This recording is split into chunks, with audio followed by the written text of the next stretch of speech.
Bismillahirrahmanirrahim. Sallallahu alayka ya Aba Abdullah. Sallallahu alayka ya ibna Rasulillah. Sallallahu alayka ya ibna Amiril Mu'minin wa siya Rasulillah. Salamu alayka ya ibna binta Rasulillah. Binta Fatimah Az-Zahra alaiha salam. Assalamu alayka ya Rasulullah. Ahsanallahu lakal aza fi waladikal Husain. السلام عليك يا مولاتي يا فاطمة. أحسن الله لك العزاء في ولدك الحسين. السلام عليك يا أمير المؤمنين يا أبا الحسن. يا أمير المؤمنين أحسن الله لك العزاء في ولدك الحسين. السلام عليك يا أبا محمد الحسن المجتبى. أحسن الله لك العزاء في أخيك الحسين. السلام عليك يا أبا عبد الله وعلى الأرواح التي حلت بفنائك. عليك منا جميعا سلام الله أبدا ما بقيت وبكى الليل والنهار ولا جعله الله آخر الأهد منا لزيارتكم. Sama-sama kita ucapkan salam kepada Al-Husain dan kepada Ali Al-Husain, Ali bin Husain, dan kepada auladil Husain dan kepada ashabil Husain. Assalamu ala al-Husain wa ala Ali ibn al-Husain wa ala auladil Husain wa ala ashabil Husain. Assalamu ala al-Husain. Ulangi sekali lagi. Assalamu ala al-Husain wa ala Ali ibn al-Husain wa ala auladil Husain wa ala ashabil Husain. Assalamualaikum warahmatullahi wabarakatuh. A'udzu billahi samil alim minasy syaithanir rajim. Bismillahirrahmanirrahim. Alhamdulillahi rabbil alamin. Nahmaduhu wa nasta'inuhu wa nastaghfiruh. Wa nu'minu bihi wa natawakkalu alaihi. Wa na'udzu billahi min syururi anfusina wa min sayyiati a'malina. May yahdihillahu fala mudilla lahu wa may yudlil fala hadiya lahu. Asyhadu an la ilaha illallah wahdahu la syarika lah wa asyhadu anna sayyidana Muhammadan abduhu wa rasuluh. Allahumma salli ala nuril anwar wa sirril asrar wa tiryakil aryar wa miftah babil yasar sayyidina Muhammadinil mukhtar wa alihil athhar wa ashabihil ahyar adada ni'amillahi wa ifdalih. Assalamualaikum warahmatullahi wabarakatuh. Para pencinta Imam Al-Husain alaihi salam. Saat kita ingin membicarakan kula yaumin Asyura, kula ardin Karbala, maka saya akan mengajak saat Nabi Musa alaihi salam berdialog dengan Allah. Nabi Musa menanyakan kepada Allah Subhanahu wa taala, ini makna Asyura menurut Allah, dan ada perintah juga dari Allah untuk kita menangisi Imam Husain. Asy-Syaikh Fakhruddin At-Tarayahi munajat percakapan cinta Nabi Musa alaihi salam kepada Allah Subhanahu wa taala di hadapan Allah, itu diriwayatkan oleh Fakhruddin At-Taraihi dalam kitab Majma' al-Bahrain dan juga disebut dalam kitab Mustadrak Wasail. Dalam hadis munajat Nabi Musa alaihi salam, Nabi Musa menanyakan kepada Allah, ya Rabb, lima faddalta ummata Muhammad ala sairil umam. Jadi dalam hadis munajat Nabi Musa, Munajat artinya percakapan cinta antara seorang nabi dan Tuhannya.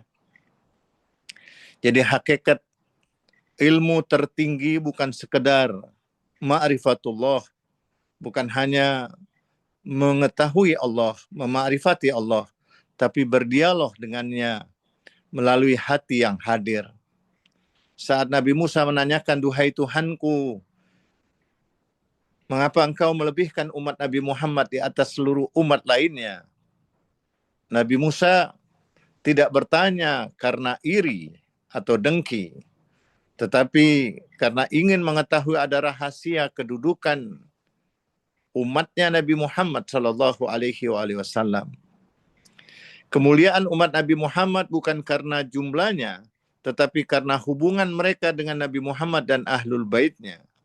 Hubungan dengan Nur Muhammad dan Nur keluarganya Nabi Muhammad sallallahu alaihi wasallam. Allah Subhanahu wa taala menjawab, faqala Allah taala faddaltuhum bi asyri khisal. Aku melebihkan mereka ada 10 keutamaan. Keutamaan bukan hadiah tanpa sebab. Dia lahir dari amal, dari iman, dari kecintaan kepada Allah. Allah mengangkat suatu umat melalui nilai-nilai rohani yang mereka hidupkan. Allah menyebutkan ada 10 keutamaan Nabi Muhammad. Pertama, as-salah. Kedua, az-zakah. Ketiga, as-saum, puasa. Keempat, al-hajj.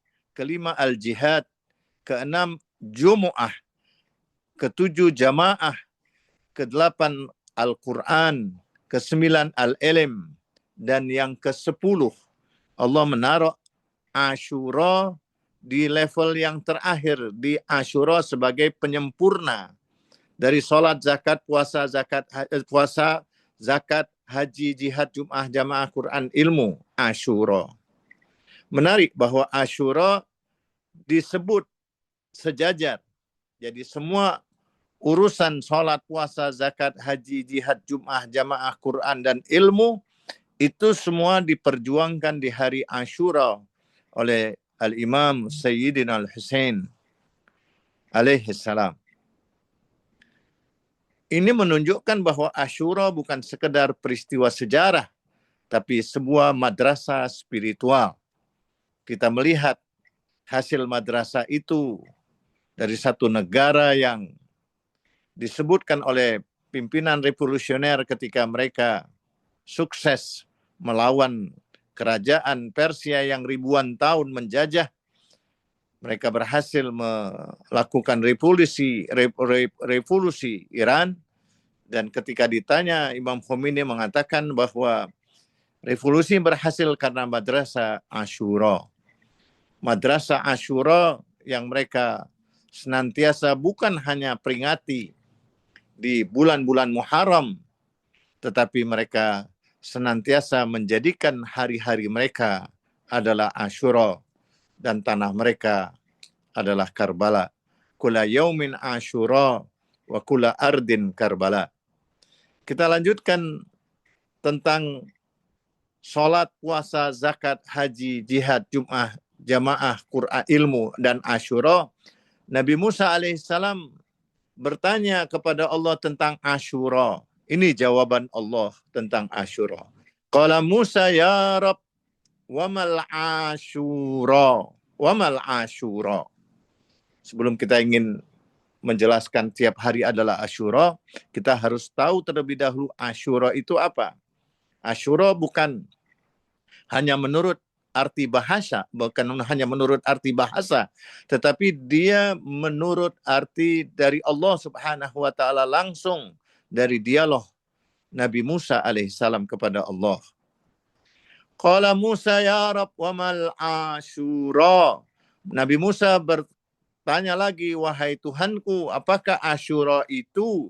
Nabi Musa bertanya tentang hakikat Asyura, bukan tanggalnya Asyura.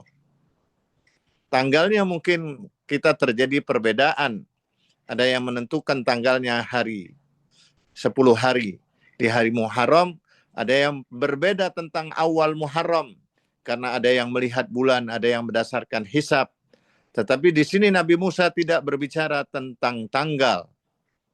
Tetapi Nabi Musa dan para orang arif selalu mencari makna di balik peristiwa yang terjadi.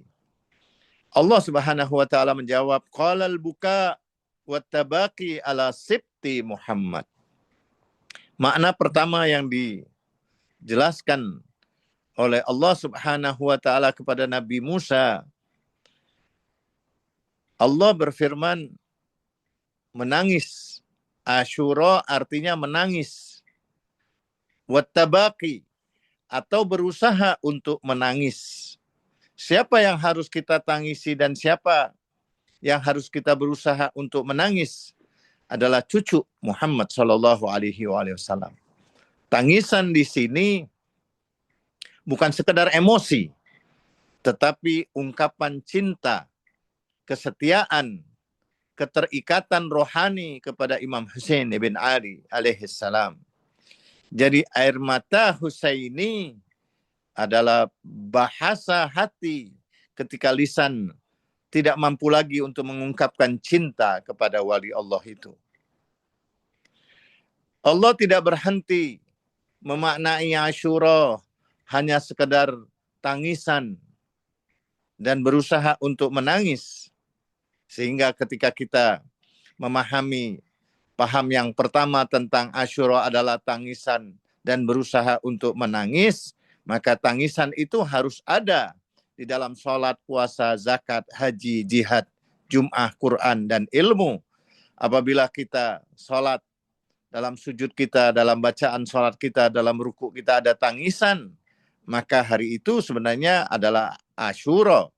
Asyura itu ada di dalam sholat kita, ada di dalam zakat kita, dan ada di dalam setiap 10 poin yang disebut oleh Allah tentang keutamaan Nabi Muhammad. Tentu 10 poin itu bukan hanya Asyura saja, tetapi Asyura itu include ada sholat, puasa, zakat, haji, jihad, Jum'ah, jamaah Quran, dan ilmu. Kalau kita balik juga demikian, dalam sholat juga ada puasa, ada zakat, ada haji, ada Jumat, ada jamaah, ada Quran, ada ilmu, dan juga ada Asyura. Jadi, kulla yaumin Asyura, bagaimana kalau setiap hari dalam ibadah kita ada tangisan? Maka kita sudah menjadikan kulla yaumin Asyura. Kemudian Allah Subhanahu wa taala melanjutkan wal marsiyah wal aza ala musibah waladil Mustafa. Meratapi serta berkabung atas musibah putra al-Mustafa. Ini hadis qudsi. Jadi kalau ada orang mengatakan tidak boleh meratapi adalah menyesali, tapi meratapi untuk kita merubah kondisi kita. Berkabung berarti menghadirkan nilai Karbala di dalam hati. Majelis duka Al-Husain, majelis duka Imam Husain alaihissalam adalah majelis untuk menghidupkan ruh, bukan majelis keputusasaan, bukan ratapan keputusasaan, tapi ratapan berupa usaha untuk merubah dari hati yang keras menjadi hati yang lunak, hati yang hidup. Maka marsiyah wal aza ala musibah itu dibenarkan. Kalau kita marsiyahnya, azanya, musibahnya untuk wuldil Mustafa. Karena Nabi sendiri melakukan itu, mencontohkan. Sunnah Nabi menangisi Imam Husain ketika hari kelahirannya. Karena waktu hari kelahiran Nabi senang, di saat yang sama malaikat Jibril datang bahwa putramu ini, cucumu ini akan dibantai. Maka Nabi menangis. Begitu juga Sayyidah Fatimah menangis. Imam Ali menangis dan semua para imam-imam. Para malaikat pun juga menangis. Dan juga alam semesta menangis untuk wuldil Mustafa, untuk Al-Imamul Husain. Kemudian Allah Subhanahu wa taala melanjutkan ma min abdin, di antara kemuliaan untuk bela sungkawa marsiyah, aza atas musibah al-Mustafa, atau mengadakan acara Ashura, buka wattabaqi marsiyah wal aza ala musibati wuldil Mustafa, Allah Subhanahu wa taala menjanjikan, mamin abdin, tidaklah seorang hamba, baka au tabaqi wa ta'azzi ala wuldil Mustafa illa wa kanat lahul jannah. Allah menjanjikan sorga. Tidaklah seorang hamba yang menangis, berusaha untuk menangis, berduka atas putra Al-Mustafa, untuk Imam Hussein, kecuali janji yang dijanjikan oleh Allah adalah sorga. Jadi tangisan yang lahir dari kecintaan kepada wali Allah menjadi turunnya rahmat ilahi. Ada tangisan kita di tengah malam, menangisi dosa-dosa kita. Tangisan-tangisan itu akan mencuci segala macam dosa-dosa kita. Dengan dibersihkannya dosa kita, kita dijanjikan untuk masuk sorga. Ada banyak janji-janji tentang sorga. Man qala la ilaha illallah dakhalal jannah. Man qala la ilaha illallah imanan wa ihtisaban.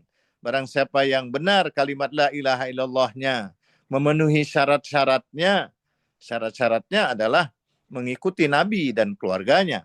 Tidak cukup hanya dengan lisan saja. Jadi tidaklah seorang hamba yang menangis atau berusaha untuk menangis dan berduka atas putra Al-Mustafa, atas Imam Hussein, kecuali janji langsung dari Allah Subhanahu wa taala adalah jannah. Jadi tangisan yang lahir dari kecintaan kepada wali Allah menjadi sebab turunnya rahmat ilahi. Hakikat sorga adalah kedekatan dengan Allah dan kedekatan kepada kekasihnya. Saat Salman Al-Farisi ditanya oleh sahabat-sahabat, mana yang kau pilih ya Salman, Ali atau sorga, Ali atau jannah? Karena Salman begitu dekatnya dengan Imam Ali, begitu cintanya dengan Imam Ali, sehingga Rasulullah menjadikan Salman minna ahlil bait. Salman menjawab, apalah artinya sorga kalau di sorga tidak ada Ali. Begitupun juga ketika kita memahami sorga. Apalah arti sorga kalau tidak ada Imam Hussein dan keluarganya. Ketika para ulama menafsirkan ayat Zumara, para ahli jannah itu digiring oleh malaikat-malaikat untuk masuk ke sorga. Malaikat menanyakan, apakah kalian menginginkan untuk melihat Sayyidah Syababi Ahlil Jannah, pemuda ahli sorga? Mereka semua menjawab, para ahli sorga yang digiring untuk masuk ke sorga, mereka menjawab, kami menginginkannya. Dibawalah oleh malaikat untuk berjumpa dengan pimpinan pemuda ahli sorga, Sayyidah Syababi Ahlil Jannah, Imam Hussein. Saat mereka berjumpa dengan Imam Hussein, mereka lupa tentang sorga yang akan mereka lihat. Mereka mengatakan, kami tidak akan masuk sorga kecuali bersama orang yang di hadapan kami, yang kami tatap wajahnya. Mudah-mudahan kita beriman pada Nabi, beriman kepada keluarganya, dan kelak insya Allah kita dipertemukan dan untuk bisa melihat wajahnya. Allah Subhanahu wa ta'ala melanjutkan, ma min abdin anfaqa min malihi fi mahabbati ibni binti nabiyyik barakathu lahu fid darid dunya. Jadi bukan hanya kita menangisi, tetapi Allah lebih jauh menganjurkan, tidaklah seorang hamba yang menginfakkan hartanya karena kecintaan kepada putra-putri Nabi, aku akan memberkahi kehidupannya di dunia. Kita lihat bagaimana ada orang yang berdagang, berjualan, mencari nafkah selama 1 tahun. Hasil mereka selama 1 tahun itu untuk menjamu para tamu-tamunya Imam Hussein di hari arba'innya Imam Hussein. Itu akan terjadi pada bulan Safar, tepatnya di tanggal 20 Safar nanti.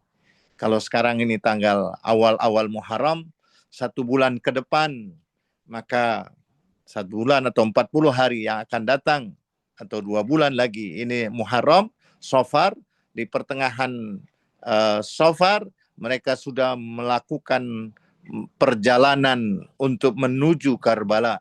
Ada yang sudah mulai di bulan Muharram ini, mereka berjalan kaki menuju ke Padang Karbala untuk memperingati hari Arba'in Imam Husain tanggal 20.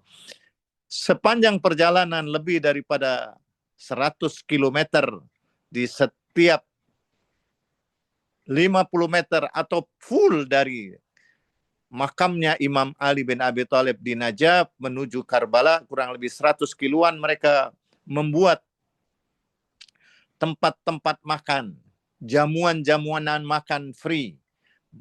Tidak pernah orang boleh membayarnya, dan itu semua jenis makanan mereka siapkan, bahkan kesehatan dan untuk orang-orang yang lelah, penginapan, rumah-rumah mereka disiapkan untuk para tetamu Imam Husain yang akan memperingati hari Arba'innya.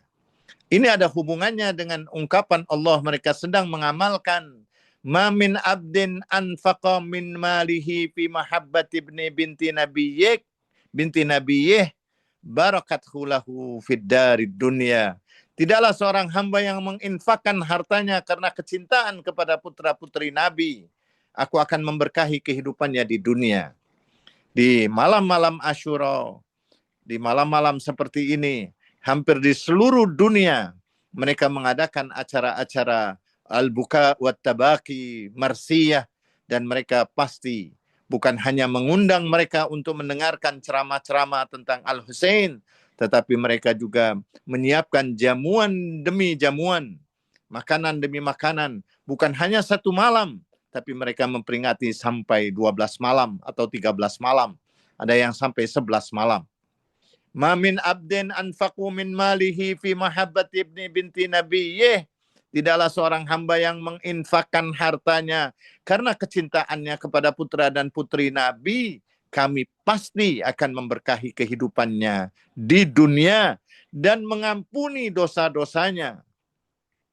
Jadi ada keutamaan yang besar selain kita menangisi dan mengadakan acara-acara duka untuk Imam Husain, tetapi mereka-mereka yang ikut serta menginfakkan hartanya, Allah menjanjikan dari lisan hadis qudsi yang disampaikan kepada Nabi Musa yang kita terima hari ini, riwayatnya Allah akan memberkahi kehidupan dunia. Seluruh kehidupan dunia kita akan diberkahi.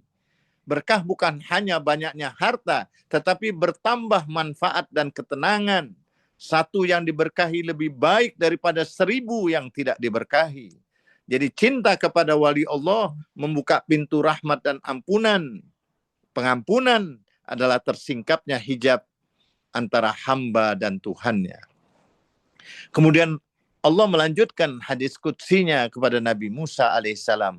Wa izzati wa jalali ma min rajulin aw imra'atin sala dam'uhu ainai, demi kemuliaan dan keagunganku tidaklah laki-laki atau perempuan yang mengalirkan air matanya. Jadi Allah sendiri bersumpah dengan keagungannya untuk menunjukkan bersama nilai air mata yang lahir dari cinta dan kesetiaan. Air mata yang mengalir karena Allah pasti tidak akan pernah sia-sia. Air mata yang ditumpahkan atau dikeluarkan karena kecintaan, maka Rasulullah pun berjanji, siapapun yang pernah menangisi putraku Al-Husain, cucuku Al-Husain, maka di hari kiamat nanti dia tidak akan pernah menangis lagi. Dia pasti akan senang di alam yang akan datang. Demi kemuliaan dan keagunganku. Wa izzati wa jalali ma min rajulin aw imra'atin saladamahu ainaihi fi yaumi Asyura. Di sini Allah menuntut kita bukan hanya menangisi di malam-malam hari peringatan Asyura, tapi puncaknya di hari Asyura nanti. Walaupun qatratun wahidah, walaupun hanya setetes air mata saja. Yang dinilai Allah bukan banyaknya tangisan, tapi keikhlasan hati saat tetes air mata yang ikhlas kita tumpahkan atau kita keluarkan, dia bernilai bagaikan lautan yang penuh daripada perbuatan amal-amal yang tidak bernilai. Jadi tetesan air mata dia punya nilai lebih dari lautan yang penuh dengan keriaan. Kemudian Allah melanjutkan illa wa katabalahu ajruhu mi'ata syahid. Tetesan air mata itu kesedihan kita kepada Imam Hussein. Infak harta yang kita berikan, semua itu akan ditulis pahalanya bagaikan 100 orang yang syahid. Syahid adalah simbol pengorbanan tertinggi. Air mata Al-Husain, air mata Husaini, air mata yang kita teteskan untuk mengenang Imam Hussein menjadi tanda kesediaan hati untuk berjalan di jalannya para syuhada Karbala. Jadi kulla yaumin Asyura, yang bisa kita fahami bahwa setiap hari adalah Asyura. Kita meyakini bahwa hari-hari yang kita jalani adalah hari-hari yang tidak lepas untuk mengenang makna daripada Asyura yang diajarkan oleh Allah Subhanahu wa taala tentang Asyura itu.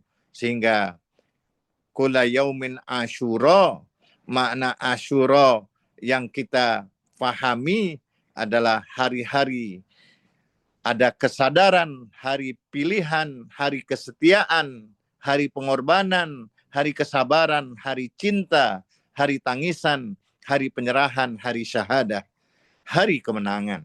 Siapapun yang bisa memahami dengan benar setiap hari adalah Asyura dan setiap tanah adalah Karbala. Tanah Karbala bukan hanya tempat sujud yang biasa dipakai oleh para pencinta Nabi ketika mereka sujud, karena Nabi mencontohkan sujud di tanah kemudian mereka para pencintanya mengambil tanah Karbala dan tanah apa saja yang berupa tanah untuk menjadikan tempat sujud. Allah menjanjikan bahwa tanah adalah tempat sujud, bumi ini adalah tempat sujud. Kalau setiap hari adalah Asyura, ada tangisan untuk Imam Hussein, ada sholat, puasa, zakat, haji, jihad, jum'ah, jamaah Quran, ilmu, maka untuk setiap hari adalah Karbala tanah pilihan Allah. Banyak meriwayatkan bahwa saat kita sujud di tanah Karbala, Allah akan membukakan hijab demi hijab untuk kita sampai dekat dengan Allah. Dia adalah tanah syahadah, tanah pengorbanan, tanah cinta, tanah kesetiaan, tanah tangisan para malaikat, dan juga tanah penyembuhan, tanah kebangkitan hati, tanah ma'rifat, tanah pertemuan untuk para pencinta Allah. Mudah-mudahan Allah menjadikan kita kelak di bulan Safar nanti untuk kita bersama-sama marsiam, untuk bersama-sama kita berjalan dari makam Imam Ali bin Abi Thalib di Najaf menuju ke Karbala. Yang belum sempat, insya Allah saya akan mewakili mereka saat saya nanti akan membawa rombongan untuk berangkat Arba'in Karbala di hari bulan Safar. Kita di pertengahan Safar insya Allah sudah sampai di Najaf dan kita akan melakukan perjalanan menuju Karbala bergabung dengan puluhan juta orang-orang yang akan berangkat Arba'in Karbala, dan saya berjanji untuk mewakili Anda semua untuk bisa kelak Anda juga akan melaksanakan itu. Saya akan hadiahkan langkah demi langkah untuk semua orang yang mencintai Nabi dan keluarganya, terlebih khusus untuk sahibul asri waz zaman. Ajjalallahu farajahu syarif. Allahumma kun li walikal hujjat ibn al-Hasan. Salawatuka alaihi wa ala abaih. Fi hadis sa'a fi kulli sa'ah. Waliyan hafidha qaidan wa nasira. Wa dalilan wa ina. Hatta tuskinahu ardaka taw'a. Wa tumati'ahu fiha tawila. Birahmatika ya arhamar rahimin. Saya biasa cuma 30 menit. Kita akan serahkan ke pembawa acara untuk kita lebih jauh terjadi dialog, untuk kita berdialog tentang setiap hari adalah Asyura dan setiap tanah adalah Karbala. Kula yaumin Asyura wa kula ardin Karbala. Billahi taufiq wal hidayah. Wal afu minkum. Wassalamualaikum warahmatullahi wabarakatuh. Saya serahkan kepada yang biasa menjadi Muhammad Rafiq. Saya serahkan kepada Muhammad Rafiq yang membawa acara.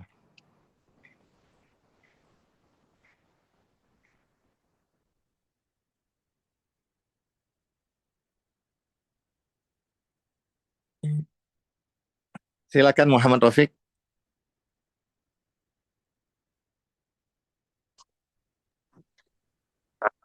Baik. Ya, Artinya kita tidak ada sesi soal jawab sana. tak apa kalau memang perlu ada tanya jawab, tanya jawab. Kalau tak ada tanya jawab, saya boleh lanjut atau ada acara yang lain, silakan. Mungkin Ustaz, saya boleh bagi Ustaz lagi 5 minit untuk penutup. Lepas tu Oke. ke acara. 5 menit untuk penutup, memang tak ada tanya jawab ya, karena kita sedang bersedih, kita sedang fokus untuk bersedih. Baiklah, saya akan coba mengambil kesimpulan bahwa setiap hari Karbala, tapi karena tadi ada syair, saya akan bacakan sebuah syair bernuansa Islam tentang ungkapan kula yaumin Asyura wa kula ardin Karbala. Setiap hari adalah Asyura dan setiap bumi adalah Karbala. Kula yaumin Asyura wa kula ardin Karbala. Kula yaumin Asyura, seruan abadi mulia menggema dalam jiwa, menuntun hati pada cahaya.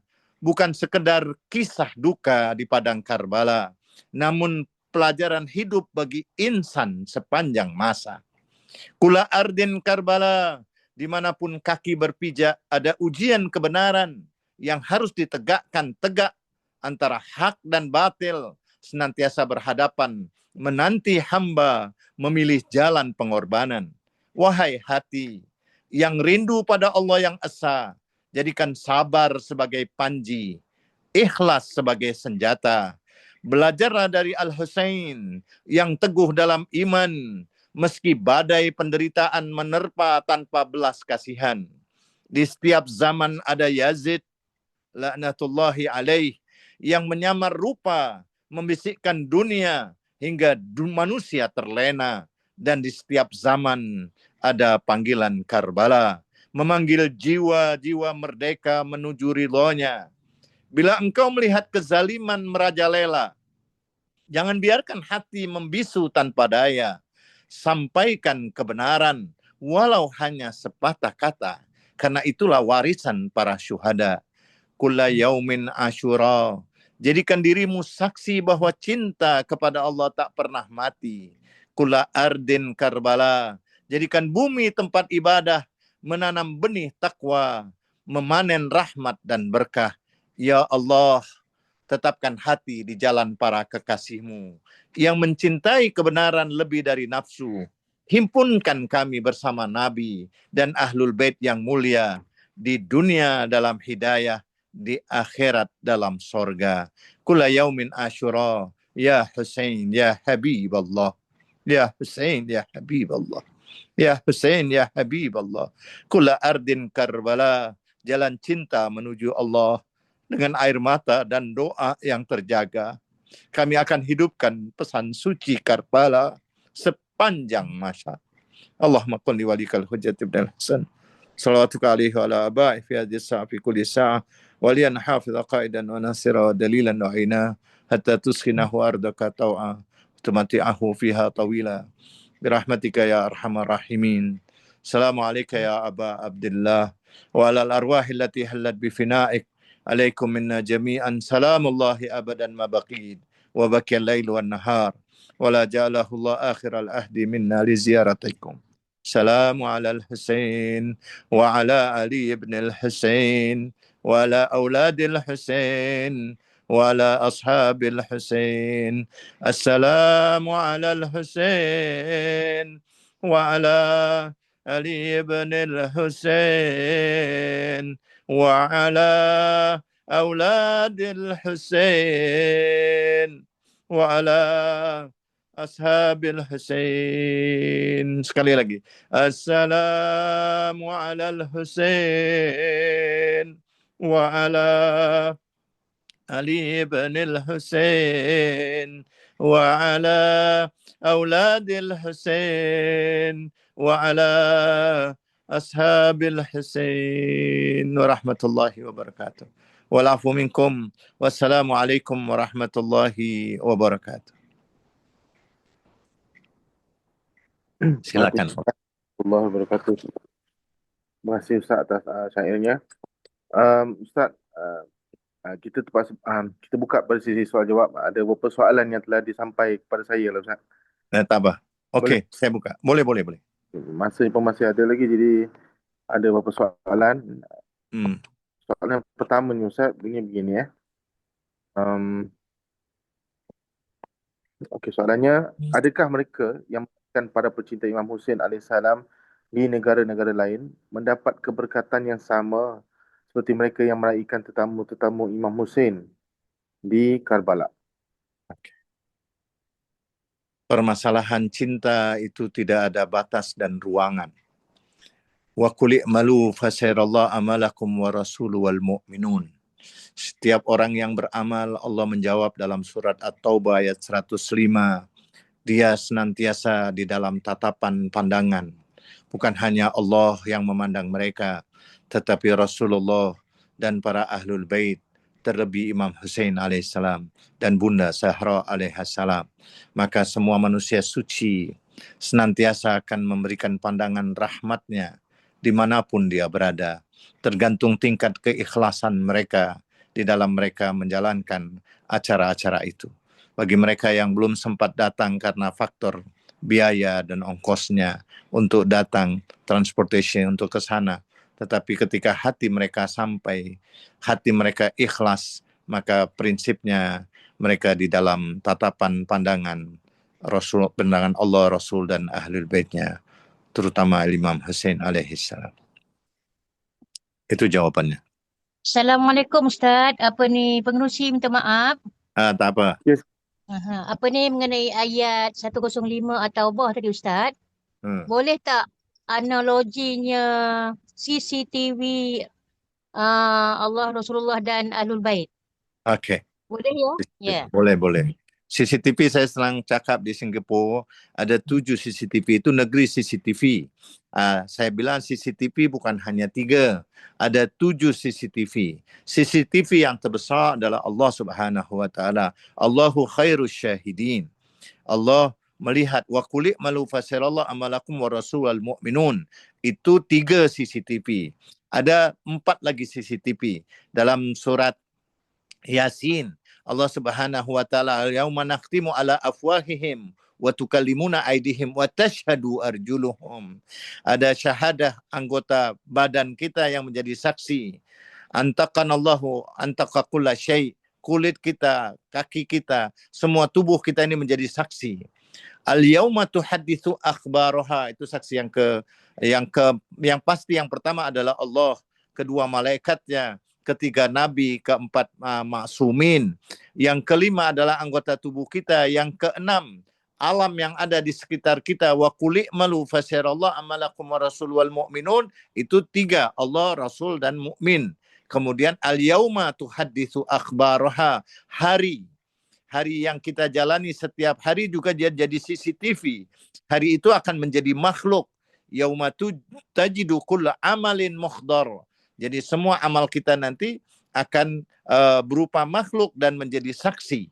Jadi CCTV itu ada 7. Ada Allah, ada malaikatnya, ada Rasul, ada para maksumin, semua imam yang 12 menjadi saksi. Kemudian ada anggota tubuh kita, ya. Kemudian ada alam semesta ini, ada hari. Al-yaum tuhadditsu al-akhbar. Akhbar, semua materi-materi ini juga akan menjadi saksi. Itu 7 CCTV. 7 CCTV itu Nur Mayati Abdul Ghani, ya. Insyaallah. Cuma permasalahannya bukan hanya CCTV, kita sadar tak kita sedang diawasi, sedang dilihat oleh CCTV. Dan bagaimana kita nak berdialog dengan manusia-manusia mulia itu, berdialog dengan Allah. Kita membaca Al-Quran, kita berdialog dengan Allah, kita membaca doa, kita berdialog dengan para nabi dan maksumin. Kita juga mendengar Al-Quran, karena Al-Quran adalah suaranya Nabi. Ketika kita berdialog dengan manusia suci, kita sedang mendengarkan doa-doa yang diriwayatkan dari manusia suci. Hakikatnya doa yang kita baca dari Sayyidah Fatimah, itu dari lisannya Sayyidah Fatimah. Begitupun juga dari Imam Hussein, dari Imam Ali, dan dari para maksumin yang lain. Itu Nur Mayati Abdul Ghani. Cantik sekali pertanyaannya, bagus. Sila Ya, yang lanjut. Masya Allah, Masya Allah. Terima kasih Ustaz. Alhamdulillah. Sama-sama. Taqabbalallah malaki. Silakan Rafiq, Muhammad Rafiq. Baik Ustaz, saya buka lagi kalau ada lagi nak terus berinteraksi terus kepada Ustaz. Boleh buka mikrofon, dia tanyakan soalan. Okey, baik. Saya ada dapat satu soalan. dia minta saya bacakan ya Ustaz. Boleh. Soalannya, bisakah saya minta... Oh, ni rakaman ni, soalan ni bisa, kalau begini rakaman Zoom. Ini bukan Kan tuh nanti minta sama tim aja. untuk saya Atau ni. boleh dia ambil dari saya punya YouTube Muhammad Taufik Ali Yahya. Ya. YouTube Abul Huda. Nah, nanti ada semua rekaman-rekaman saya yang ceramah di di Ummu Abiha, di beberapa khutbah Jumat saya, ceramah saya, boleh dilihat atau boleh tulisan boleh dia buka di Taufik Ali Yahya blogspot.com. Taufik Ali Yahya. Nama ayah saya Ali, marga saya Yahya, nama saya Taufik, Muhammad Taufik. Tapi di blogspot namanya taufikaliyahya.blogspot.com. Ya, okay. Baik. Nah, di situ Anda akan dapatkan ada ratusan makna, setiap makna. Yang kita kaji ini sudah masuk di blogspot. Jadi tentang makna Asyura, makna kula yaumin Asyura, dan makna-makna yang lain. Okey, baik Ustaz. Jadi pada penanya tu nanti boleh pergi kepada link ataupun Boleh pergi ke YouTube, tinggal tulis saja Abul Huda. Okey, afwan. Nanti saya kasih ada nama YouTube-nya. Okey, baik. Okey, seterusnya, kalau masih ada yang nak tanya soalan, boleh saya buka soalan. Nak tanya terus pun boleh. Okey, baik. Satu soalan saya dapat, Ustaz. Okey. Apakah yang dimaksudkan dengan laknat dalam ziarah Asyura ke atas para penzalim Imam Hussein alaihissalam? Ya. Allah Subhanahu wa taala mencontohkan laknat itu di dalam Al-Qur'an.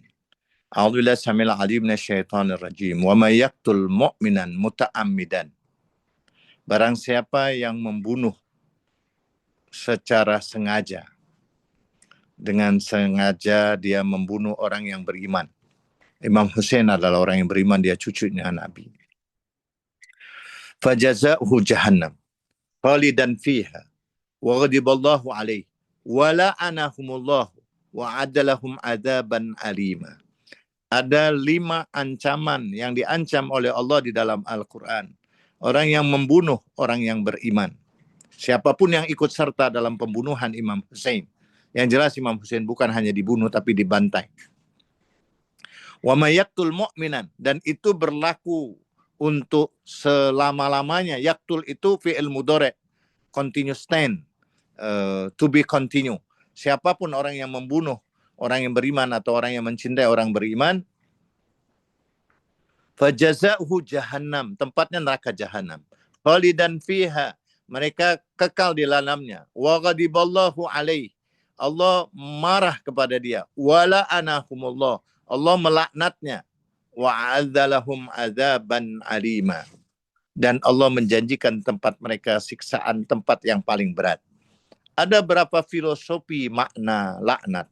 Laknat itu artinya kita berlepas diri, kita tidak mau join, kita tidak mau berkawan, tidak mau berteman, kita tidak respect kepada orang-orang pembunuh itu, dan kita dilarang untuk bergabung dengan ahli maksiat, ahli pembunuh. Pembunuh harus dibalas dengan dibunuh, karena itu adalah balasan dari Allah Subhanahu wa taala. Bukan Allah kejam. Ketika Allah membicarakan tentang siksaan, siksaan itu layak, itulah bentuk keadilan Allah untuk mereka-mereka yang melakukan hal seperti itu. Jadi kalau mereka sudah diperlakukan hukuman di dunia, tetapi untuk Imam Hussein akan berbeda. Mereka bukan hanya dibalas di dunia, tetapi di akhirat pun mereka akan dibalas. Dan biasanya rata-rata para pembenci Nabi dan keluarganya itu, maaf, dia dari lahir dari anak yang tidak suci, dari anak jadah, dari tidak jelas orang tuanya, atau orang yang mempunyai sifat munafik. Dan Allah menyebutkan di dalam Al-Quran, orang yang munafik itu fi darkil asfali minan nar, tempatnya adalah di dasar neraka. Jadi artinya laknat itu bukan kebencian, bukan.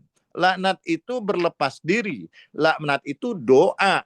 Kita berdoa, ya Allah, orang-orang yang jahat ini selesaikan ya Allah. Kau laknat dia sebagaimana kau melaknat, kami pun juga melaknat. Kami berlepas diri kepada mereka itu. Kami tidak ingin respect, tidak bergabung dengan mereka. Ini bukan kebencian, bukan balas dendam, bukan. Karena memang orang seperti itu di antara keadilan Allah layak untuk mendapatkan laknat.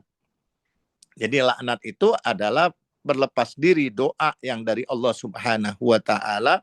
Allah melaknat artinya Allah berlepas diri. Allah tidak menurunkan rahmatnya. Jadi lawannya rahmat itu adalah laknat. Jadi kalau rahmat Allah menurunkan kasih sayangnya, laknat Allah Subhanahu wa taala akan memberikan keadilan kepada perbuatan-perbuatan yang jahat yang dilakukan oleh dia kepada hamba-hambanya yang baik. Para kekasih-kekasih Allah, mereka perlakukan tidak baik, maka balasan Allah. Itu balasan Allah. Ada 5 balasan. Fajaza'u jahannam khalidan fiha, neraka jahanam, mereka kekal. Allah marah kepadanya dan Allah melaknatnya dan Allah menjanjikan tempat yang pedih, siksaan yang sangat pedih. Itu makna laknat. Ada banyak filosofinya. Insyaallah nanti saya sedang siapkan tentang makna ziarah Asyura atau ma'rifat ziarah Asyura. Dalam ma'rifat ziarah Asyura ada ma'rifat tentang laknat itu, yang sifatnya adalah kita berlepas diri, bukan dendam. Beda, mencaci maki dengan melaknat itu beda. Mencaci maki kita menceritakan kejelekan-kejelekan orang. Kalau kita melaknat, kita meniru Allah, la'anahumullah. Mudah-mudahan Allah berlepas diri kepadanya. Mudah-mudahan Allah tidak lagi menurunkan rahmat kepadanya. Karena tidak layak orang seperti itu akan mendapatkan kasih sayang Allah. Dia akan dimarahi oleh Allah. Allah tidak mungkin akan berbelas kasih sayang kepada orang-orang yang durhaka. Dan dia harus membersihkan dirinya terlebih dahulu. Baru syarat mereka untuk mendapatkan rahmat itu. Ada banyak kajian nanti, insya Allah. Lanjut, Rafiq. Baik, Ustaz. Okey, soalan oh ya. Soalan Ustaz di ruang komen. Silakan. Boleh dibaca. Kini di kala perang Iran dengan Amerika dan Israel, bagaimana hukuman kepada penyerang-penyerangnya dikaitkan dengan peristiwa Karbala? Karbala pasti akan terulang. Kula yaumin asyura kula ardin Karbala. Setiap bumi itu akan ada Karbalanya. Karbala sekarang di Gaza seakan Karbala terulang. Dan Yazid tidak hanya Yazid di zamannya Imam Hussein. Ada Yazid di zaman sekarang. Fir'aun tidak hanya ada di zaman Nabi Musa. Ada Fir'aun zaman sekarang. Jadi dia akan pengulangan demi pengulangan karena Allah Subhanahu wa taala akan menguji hamba-hambanya yang awal maupun yang terdahulu. Yang awal maupun yang belakangan, yang terdahulu maupun yang akan datang, itu semuanya alladzi khalaqal mauta wal haya liyabluwakum ayyukum ahsanu amala. Jadi mereka akan mendapatkan ujian demi ujian, dan ujian itulah berupa padang Karbala adalah bagian daripada ujian pengorbanan. Maka Karbala sekarang, kalau kita lihat bagaimana mereka memperlakukan saudara-saudara kita, Iran diperangi karena Iran membela Gaza. Kalau seandainya Iran tidak membela Gaza sebagaimana negara-negara yang lain, tidak akan diperangi oleh Bani Israel, tidak akan diperangi oleh orang-orang yang jahat, oleh Syaitanul Akbar. Jadi artinya kita bukan memusuhi suatu negara, tetapi kita memusuhi ada sosok manusia yang meniru sifat-sifat Yazid, sifat-sifat orang-orang yang jahat, sifat-sifat syaitan, khususnya sifat-sifat iblis yang mereka kerjanya cuma ingin membunuh para kekasih-kekasih Allah. Dan itu akan terjadi di setiap zaman. Dan kalau kita lihat peperangan, Seorang kalau mau ngikutin sunnah Nabi, maka kalau terjadi peperangan, ingat Nabi pun berperang. Jadi beberapa kali Nabi berperang. Ada orang yang mau ngikutin sunnah Nabi, cuma pergi dari satu majelis ke majelis yang lain, kemudian dia tidak mau berjuang, tidak mau berperang. Itu hakikatnya. Atau tidak pro kepada peperangan, dianggap bahwa peperangan ini adalah peperangan yang main-main saja, ini cuma sekedar sandiwara perang saja.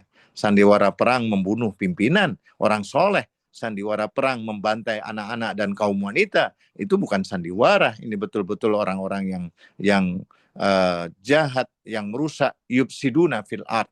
Dan pasti dia akan dibalas oleh Allah. Dan tidak ada satupun pembunuh, pembantai Imam Hussein, kecuali semuanya sudah dibalaskan oleh Allah di dunia. Dan di akhirat mereka akan dibalas. Begitupun juga pembantai-pembantai di Gaza. Satu persatu pilot-pilot yang pernah mengebom itu mereka tidak pernah lepas daripada intayan orang-orang yang soleh. Dan mereka pasti akan mendapatkan balasan di dunia. Dan sebelum mereka akan dapatkan balasan di akhirat. Innallah la yuslihu amalal mufsidin. Itulah janji Allah Subhanahu wa taala dalam Al-Qur'an. Allah tidak akan pernah rela, dan orang-orang yang merusak itu tidak akan pernah bisa sukses. La yuslih amalal mufsidin. Artinya mereka tidak akan bisa tinggal tenang-tenang saja. Mereka pasti akan mendapatkan balasan darah dengan darah. Apa yang mereka lakukan, mereka pasti akan dibalas. Itulah di antara keadilan Allah Subhanahu wa taala. Jadi peristiwa Karbala pasti akan terulang. Peristiwa Asyura akan terulang, sehingga kita perlu memperingatinya di setiap tahun. Bahkan di setiap hari kita harus mengenang Asyura dan Karbala itu. Baru kita bisa sukses menjadi hamba-hamba Allah untuk digabungkan dengan hamba-hambanya yang soleh. Insya Allah. Lanjut.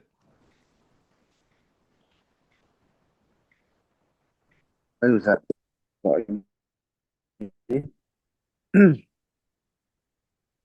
Kalau ada lagi siapa-siapa nak tanya soalan? Oke. Mungkin soalan yang terakhir, soalan penutup. Oke, terakhir ya. Udah jam 21.22. Di Indon. Kalau di sana sudah 22.22. Ustaz, sekarang. Beda 1 jam ya. Biasa 1 jam.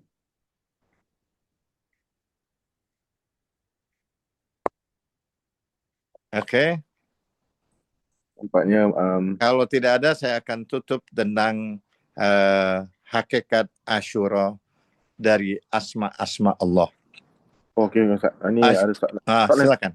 Siapa itu? Zekri. Zekri Husin. Soalannya, silakan Zekri, Ustadz Zekri. Apakah boleh saya ke bumi Syams, iaitu Syria, Jordan dan Baitul Maqdis, bertugas sebagai tour leader syarikat travel dengan niat nak ziarah Zainab Al-Kubra di Syria? Sangat boleh, dan kita semua bercita-cita seperti itu. Semua orang kepingin berziarah kepada Sayyidah Zainab. Dan kalau dapat, saya ketemu, saya punya anak dari saudara saya, dia wartawan juga, dia peliput. Saya bilang, Anda liput bukan hanya meliput bola atau acara-acara lain, bisa perlu liput arba'in, liput juga ada acara-acara yang lain di bumi Syam, di bumi Karbala, di bumi Iran, di Tus dan sebagainya. Maka saat kita niat untuk datang ke sana, innamal a'malu binniyat, karena mendatangi tempat mereka itu punya nilai besar di sisi Allah. Tambah lagi menziarahi mereka, menziarahi Imam Hussein itu satu langkah. Kita pahalanya bagaikan haji, bahkan 1000 kali haji, dan punya nilai-nilai yang besar di sisi Allah. Itu bagus, Zekri. Mudah-mudahan Anda dikabulkan oleh Allah untuk bisa sampai ke tempat itu. Insya Allah. Ustaz, itu soalan yang terakhir, mungkin Ustaz boleh tutup lah. Ya, saya tutup. Asyura adalah manifestasi daripada asma-asma Allah. Di Karbala ada Ar-Rahman, Maha Pengasih. Dia ada Ar-Rahim, Maha Penyayang. Dia ada As-Sabur, Maha Sabar. Dia adalah Al-Adl, Maha Adil. Dia ada Al-Haq, Maha Benar. Mudah-mudahan Allah Subhanahu wa taala sampaikan kita kepada asma-asma itu. Jadi Karbala adalah tanah tajalli cinta. Karbala adalah tanah yang fana. Karbala adalah tanah tauhid murni. Karbala adalah tanah kesaksian. Karbala adalah tanah cahaya wilayah. Karbala adalah tanah rahasia air mata. Karbala adalah tanah kehadirat malaikat. Karbala adalah tanah kehidupan rohani. Karbala adalah tanah janji Mahdi. Dan Karbala adalah tanah pertemuan Allah dan hambanya. Mudah-mudahan Allah Subhanahu wa Ta'ala pertemukan kita dengan kemuliaan demi kemuliaan ketika kita mendatangi tempat-tempat yang mulia. Billahi taufiq wal hidayah. Wal afu minkum. Wassalamualaikum warahmatullahi wabarakatuh.